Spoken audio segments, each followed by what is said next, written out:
because people felt that they were respected. They felt that they were included. They felt empowered.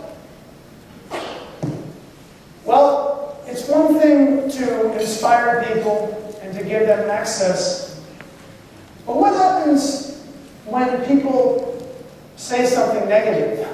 What happens when people have a problem with you and they don't like the direction the campaign is going in?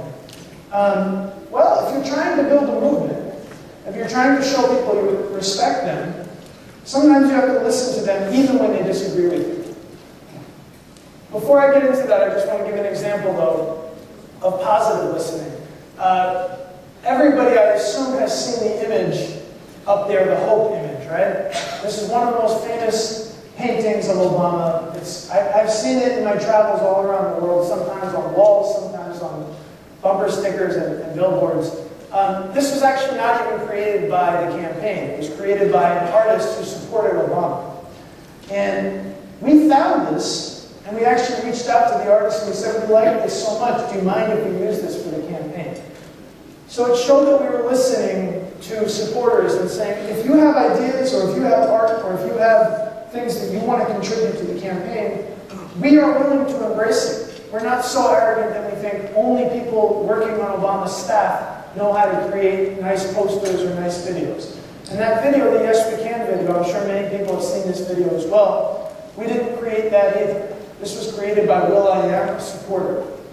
And then we asked him, is it okay if we use it for the campaign? So we're always listening and saying, oh, is there anything you want to contribute?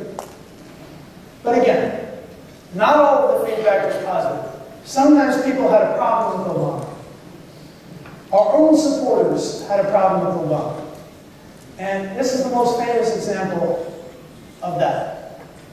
Obama made a decision late in the campaign to reverse his position on a very controversial legislation called FISA.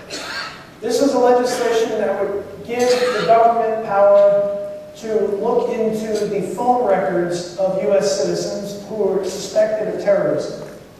Now, Obama supported this because he believed that we need to do everything to defeat the terrorists, and this was an important preventative measure in order to find out if any terrorists were planning attacks, things like that.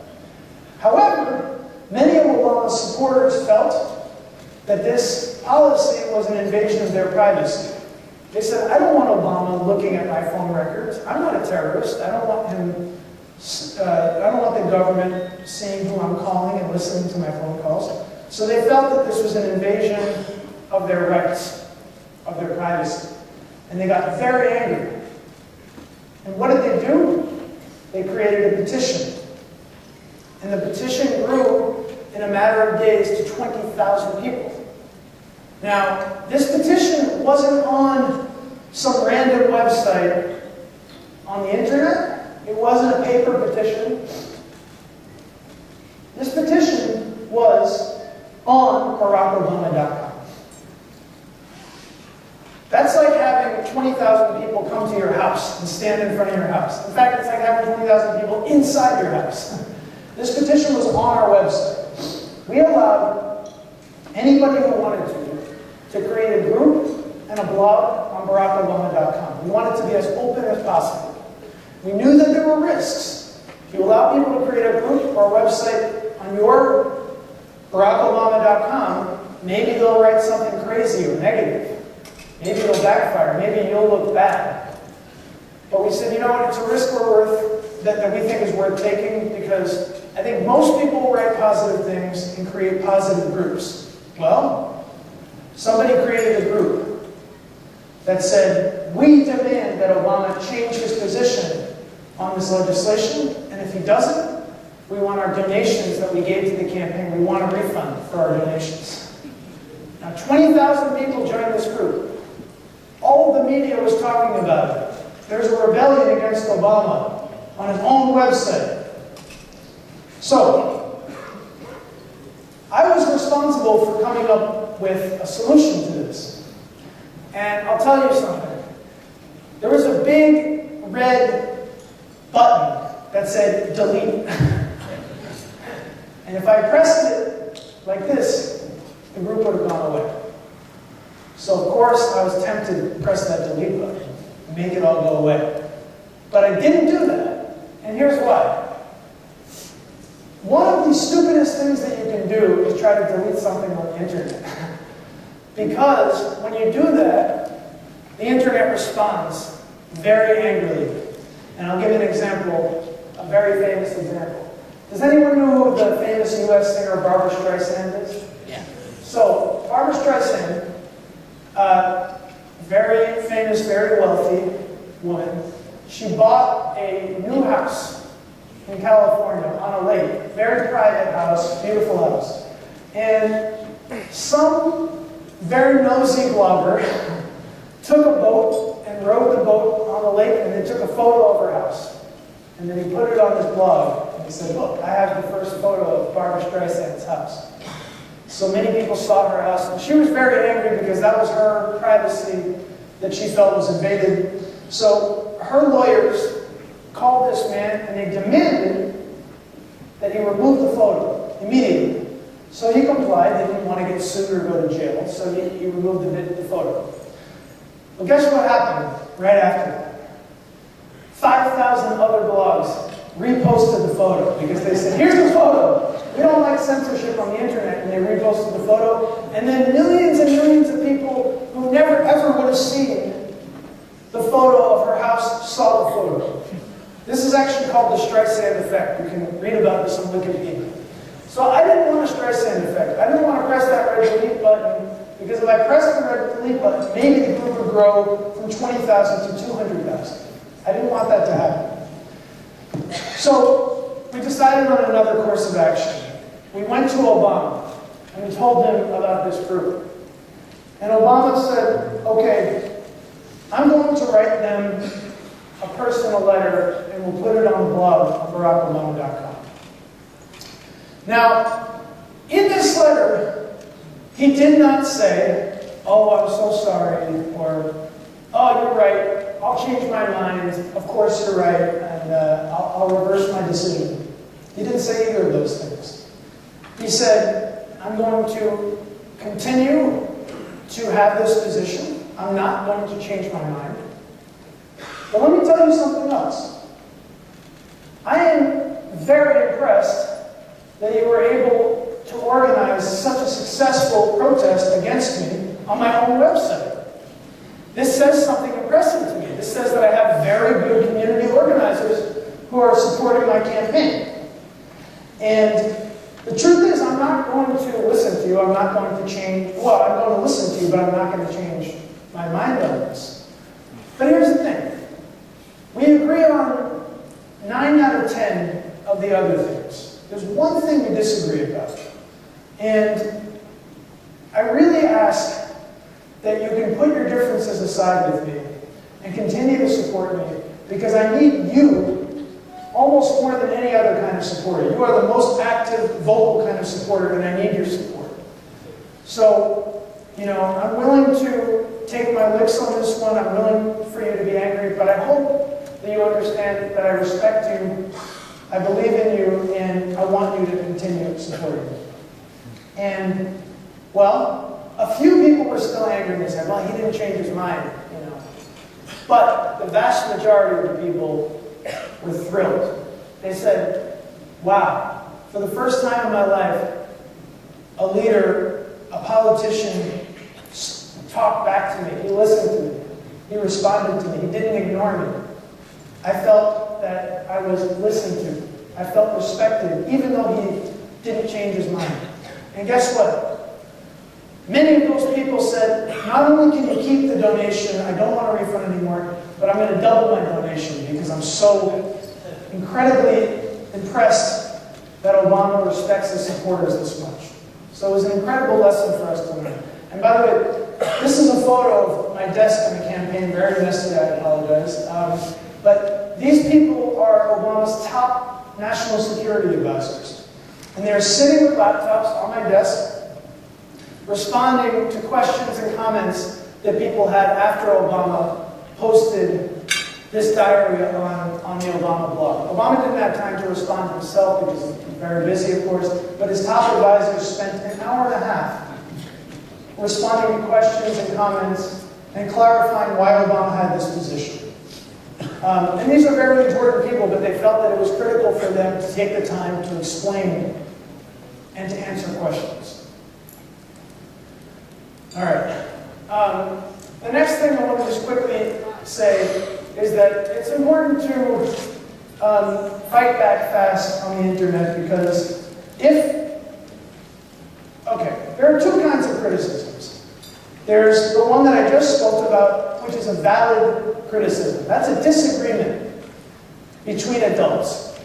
I believe this policy is the best. You believe that policy is the best.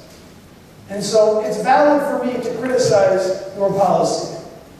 But there's a different kind of criticism. That's just a personal attack. That's just a lie or a smear. Obama faced many, many, many, many lies. And as you probably know, one of the most prominent lies was that Obama is a Muslim. And of course, there's nothing wrong with being a Muslim. Islam is a great religion. But unfortunately, many people in the United States have a prejudice against the Muslims because of the events of 9/11. So, many of Obama's opponents were saying he is a Muslim, he is a terrorist, he's not even born in the United States, he's born in Africa, so he's disqualified from being president. These weren't a valid criticism. These were personal attacks that were not true. So we had to figure out, how do we deal with these kind of attacks? We can't have Obama respond and try to have a civil conversation about that, because these people are not civil. Many of these people are crazy, so how do you deal with that, right? And then, in addition, it would not be dignified for a man who's going to become president of the United States to stand up every day and have a press conference explaining, oh, I'm not a terrorist, it's not true. That would not be dignified. So what do? Well, we created a website called fightthesmears.com. On this website, we listed every single one of the lies against Obama. And then we gave the facts. And then we gave very simple tools for our supporters to email, Facebook, tweet these facts to the people that they knew so that they could correct these lies. And believe me, many people had received an email saying that Obama was a terrorist. Many, many, many people. Almost everybody in America had an aunt or an uncle or a cousin who got that email and said, oh, is this true? Is it true that Obama is a Muslim extremist? Things like that. So it was really important for us to have this website and correct these lies. There's a common perception in PR, in public relations, that when somebody lies about you, maybe you should just ignore it. Because it's better, if you say something back, it's like putting more gas on the flames. It makes it bigger, right? Yep. But we chose to do this. We chose to repeat the lie and then refute the lie. Because in 2004, in the previous election, John Kerry, who was running against George W. Bush, he was attacked. People lied about him. In fact, it was a very, very awful lie, because John Kerry served in the Vietnam War. He was a hero in that war. Whether you agree with that war or not, he was a hero in that war. And many people said that he was not a hero, that he lied, that he had never been shot, that he had, completely falsified his history as a veteran. And all of this was untrue. And John Kerry just thought, you know what, I'm not going to address this lie because it's so ridiculous, nobody will believe that. How could they believe that? Everybody knows that it's not true. Well, unfortunately, his campaign decided to try to ignore it, and it just got bigger and bigger and bigger. On the internet, sometimes a lie can go viral, and it can become a very big lie, and then many people believe it's the truth. And a big percentage of Americans did believe that Obama was not born in the United States, for example, so we knew that we had to correct these lies as quickly as possible and give people the facts. And it worked. There were more people who supported Obama than there were people who attacked and lied about Obama. And we simply gave them the tools and the facts to go out and correct these lies, face to face. That way Obama didn't have to stand in front of the public every day and say himself, oh, it's not true, I'm not a terrorist. His supporters did it for him. Just a few more points about Obama, and then I'll move on to some practical advice for your organizations. We raised a lot of money on the Obama campaign. And one of the key ways we did it is because we didn't treat people like they were bank machines. We treated them like they were human beings. Our little secret was that we never made our fundraising appeals about money. Instead, we made them about a larger goal of participation, of ownership, of community organizing. A typical NGO or campaign will have the following fundraising appeal. They will say, we need to raise $1 million by the end of the month. Will you donate now so that we can reach our goal of $1 million? We never did that. Instead, we said, we want 1 million people. And we don't care if you give $5 or $5,000. We just want you to give something to show that you are involved and that you own a piece of this campaign.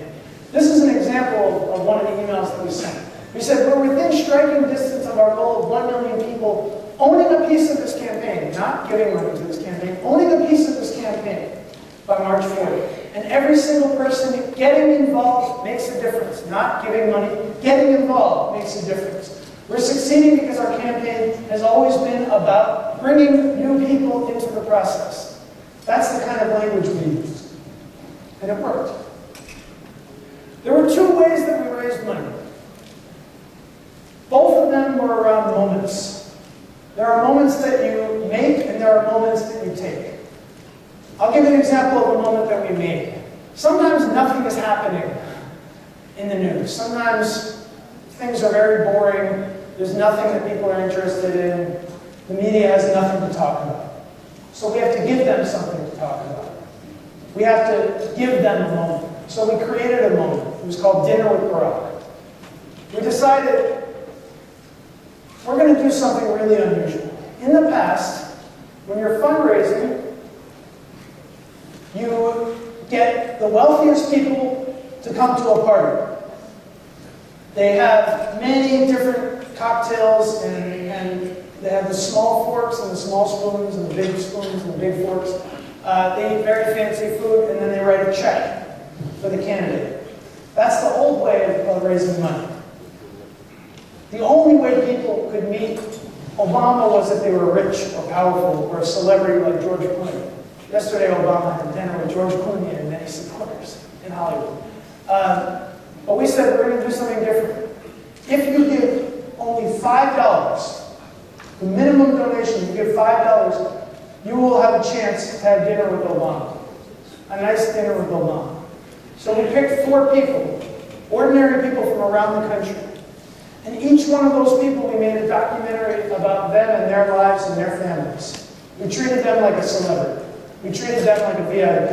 And then we brought them to Washington to have a nice, special, private dinner with Obama. This is a little video. I don't know the audience just to see what was being generated by my Some of them were the real Obama. So that's what we were doing with these dinners. It was a chance to have a real intimate, friendly conversation with Obama, to go behind the scenes. And this was an example of a moment that we created. We raised lots of money off of this. We got the media to cover it. Everyone was excited about it because we created this moment. But now I'll give an example of a moment that you take. This is, does everyone know what this is? Okay. I'm going to show a quick video from her and then I'll explain the moment you take.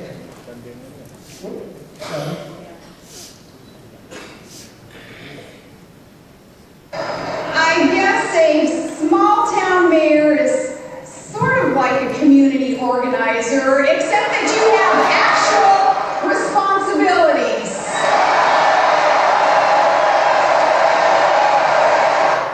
All right, so what she said there was a community organizer has no actual responsibilities. She was attacking Obama's history as a community organizer. She was saying he could never be president because being a community organizer is not a real item on the resume, on the CV. A community organizer has no actual responsibilities. Basically, a community organizer is irrelevant. A community organizer means nothing. Now, when I heard this, I looked at my boss and I said, "Did you hear what I just heard? I think she just attacked Obama for being a community organizer." We had to send out an email right away to our supporters, a fundraising email right away. Now, we actually did not have a plan to send out a fundraising email that night because we thought, everybody's going to be watching the Republican convention or Sarah Palin speaking. Nobody's going to want to be reading their email. So we had a whole other plan. We were going to send out another email the next day, but we scrapped all of that. And this is a very important thing about creating a movement online. You have to act fast. You have to be nimble and flexible and be willing to change your strategy mid-stride if something big happens. One of the biggest NGOs in the United States that I was consulting for, they did disaster relief, the Red Cross. And there was a problem that they were very slow in responding to disasters and sending out fundraising appeals to their supporters. After a big earthquake or a tsunami, people need to get an email right away because the moment after something terrible happens is when their heart is the most open and when their wallets are the most open and willing to give. But the problem was that the Red Cross had many different lawyers, many different communications directors and managers, and each one of them needed to give a stamp of approval before they sent out the email. So sometimes maybe a full 24 hours would pass after a tsunami and still no email from the Red Cross because there was a backup in the bureaucracy because so many people needed to approve it. And as a result, they would raise maybe 20% of what they could have raised if they had been quick and flexible and nimble and sent it out right away. So we knew that we had to send out an email right away after this happened. We couldn't wait until tomorrow. We had to send it out immediately. So we got approval from one person, not 10 different lawyers, one person, David Clough. And this is the email that we sent out. I wasn't planning on sending you something today. But if you saw what I saw from the Republican convention, you know it demands a response. I saw John McCain's attack squad of negative, cynical politicians. They lied about Barack Obama and Joe Biden, and they attacked you for being a part of this campaign. They attacked you. So, we took Sarah Palin's attack on Obama as a community organizer, and we turned it into an attack on our entire movement. We raised $13 million off this one email, the most money in the history of politics, in one day. Because we were fast, but most importantly, because we knew that this attack on community organizers would motivate our supporters. Why? Because we had spent the last year and a half, every day, telling them the same message. You are a community organizer. You can make a difference. You can organize your friends and family, and you can change the world. And Sarah Palin was effectively saying, if community organizers don't matter, you don't matter. So we knew that we were going to be able to get a big response, and we did. And it wouldn't have happened if we hadn't been repeating that message over and over and over again about the power of ordinary people to make a difference. We built a 13 million person email list, which is the largest list in the history of politics. 13 million people is like 4 times the size of Singapore. And basically, we were able to do that with the strategies that I've been talking about throughout this presentation. 2/3 of all of the money on the campaign was raised on the internet. The vast majority was raised on the internet. Most of these donations weren't from really rich people, but ordinary people who were giving less than $100. And most interestingly, our average donor gave more than twice. In America, people don't like to donate to politicians. Many people don't even like to donate to the NGOs because they're worried maybe the NGO is corrupt, maybe my money won't really go to help the poor people. Politics is even worse because in the US, first of all, what happens if you donate to Hillary Clinton and she lost? Well, your money got wasted, right? Nothing happened. But what happens if you donate to somebody and they win? Maybe they won't keep their promises when they get into power. And, your money doesn't mean anything either, right? So a lot of people feel very cynical and distrustful about donating to politics. Most people do never, ever, ever donate to politics in America. But millions of people were donating for the very first time in their lives to our campaign. Not just once, but twice, 3 times, 4 times, 5 times. This demonstrates the depth of the relationship that we had with our supporters. This demonstrates that when we were asking them for money, we were asking them to do something that was bigger than money. We were asking them to play a part in history. And people didn't want to just be a part of history once. People wanted to be a part of history again and again and again. They wanted to feel that they could actually move history, that they could bend the arc of history. And every time they donated or got involved or volunteered, they felt that they were doing it. Arguably the most important element of our success was the fact that we trusted the people to organize themselves. We weren't always supervising them, micromanaging them, telling them what to do. We didn't feel that we needed paid staff to train people every time we wanted them to knock on doors or speak on behalf of the campaign. Instead, we created mybaracobama.com. We allowed anybody who wanted to, as I said earlier, to create a group on our website. Many people created these groups, and after they created the groups, they met people in their neighborhoods. They started meeting with them for coffee and tea, getting to know their neighbors. We gave them tools to make phone calls to undecided voters from their computers. We gave them maps with houses who had undecided voters in them so they could knock on doors and talk about Obama and spread the message of the campaign. We trusted them to do this on their own. We didn't feel that we needed to train them with a paid staff. Hillary Clinton's campaign did not trust supporters to do it on their own. There was no my.hillaryclinton.com. And I would argue that because we trusted our supporters, that's why we won. Because in states like Idaho, where we had no money or time to put paid staff on the ground, thousands of people were using mybaracobama.com, training themselves. They didn't need training from official staff, they were training themselves. They were knocking on doors themselves. We won Idaho 28-4. We dominated Idaho. We won all of these smaller states. That's how we were able to beat Hillary Clinton, because of that trust. The final point I want to make about Obama's campaign is that we tested absolutely everything. One of the real powerful tools of the internet is that you can accumulate a lot of data. You can act like a scientist. What does a scientist do? A scientist gathers data and analyzes the data.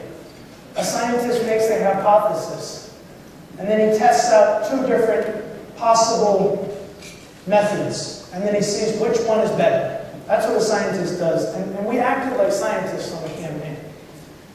I would argue that we acted almost like a mix of scientists and artists. We had to act like artists to tell stories, to inspire people.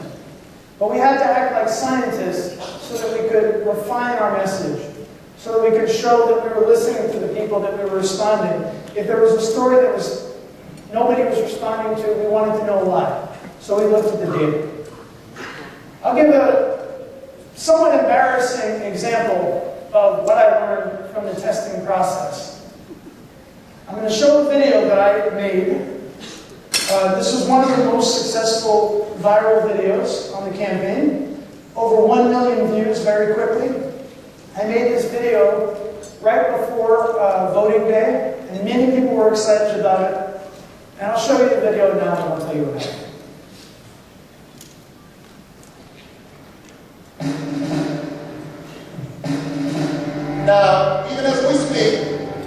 are preparing to divide us. The spin masters, the negative ad peddlers, who embrace the politics of anything goes. Well, I say to them tonight, there is not a liberal America and a conservative America. There is the United States of America. There is not a black America and a white America and Latino America and Asian America. There's the United States of America.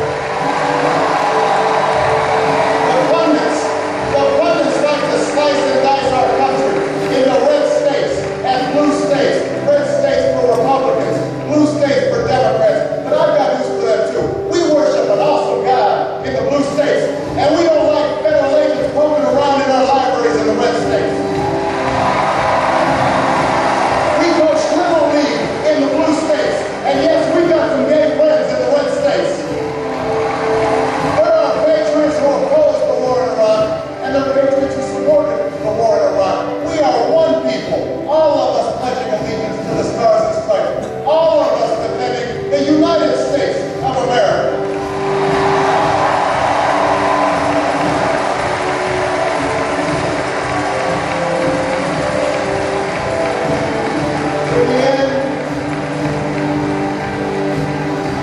In the end, that's what this election is about.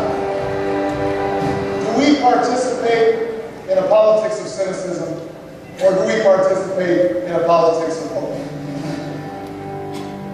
One voice can change the room. And if one voice can change the room, then it can change the city. And if it can change the city, it can change the state. And if it can change the state, it can change the nation. And if it can change the nation, it can change the world. Your voice can change the world.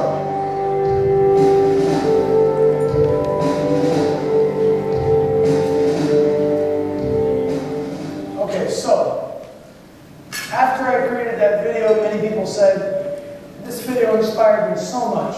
So I went to my boss.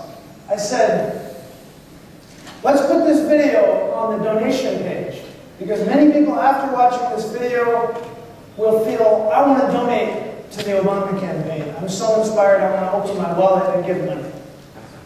Well, my boss said, I'm not so sure. We can do a test. 50% of the people who come to the donation page on BarackObama.com will see your video. The other 50% will see this photo of Obama's family. Me, I think it's a boring photo. Just, you know, a holiday card, nice family. To me, it's like, okay, you have a very inspiring video with many people, big speeches, and then you just have a quiet family photo. Which one is going to inspire more people? Well, I bet the Malaysians know the answer, because to you, family is the #1 most important thing. 50% more effective for the family photo. This was very interesting for me, because I just assumed there's no possible way that my video won't raise a lot of money. And guess what? The facts were that it didn't raise a lot of money. Truth is, sometimes I still feel very confused about this. Sometimes late at night when I can't sleep, I think, does God exist? And if so, why did my video not do better than the photo? How is it possible? But the truth is, the science bared the facts. If we hadn't done the test, we never would have known. And sometimes the facts can surprise you. So you have to be vigilant. You have to know that no matter how good you think you are at creating a message, it may not resonate with your supporters. You have to listen to them, and you can do it with data. So through these tactics, we were able to build meaningful relationships. We were able to take that energy and mobilize them to take concrete actions, like making phone calls, knocking on doors, donating, giving money. And this is how we were able to make history for Obama. So many people are wondering what's next. How is the re-election campaign going to be different? And the truth is that there are many new tools, but the same principles apply. They're using the same principles. They're still doing dinner with Barack. They're still talking about community organizing. They're still mobilizing people to knock on doors. They're still not micromanaging them, and they're giving them the tools to make a difference on their own. There are many new technologies that have evolved, which the earlier speaker was referencing in his speech, and I'll talk about a few briefly. The biggest difference, obviously, is now there's this mobile technology, iPhone, iPad, Android. In 10 years ago, let's say, or 12 years ago, when I got involved in my very first presidential campaign, I was a student at Harvard University, and I had to get on a bus and go to a different state. I had to go to New Hampshire, which is about 2 hours away, just so that I could go to a campaign office and somebody would give me a piece of paper with phone numbers on it in a cold, ugly office, and I would make phone calls. And it wasn't very enjoyable, but I did it because I believed in the candidate. Fast forward to 2008, no longer did you have to physically go to a campaign office. You could make a difference from your home.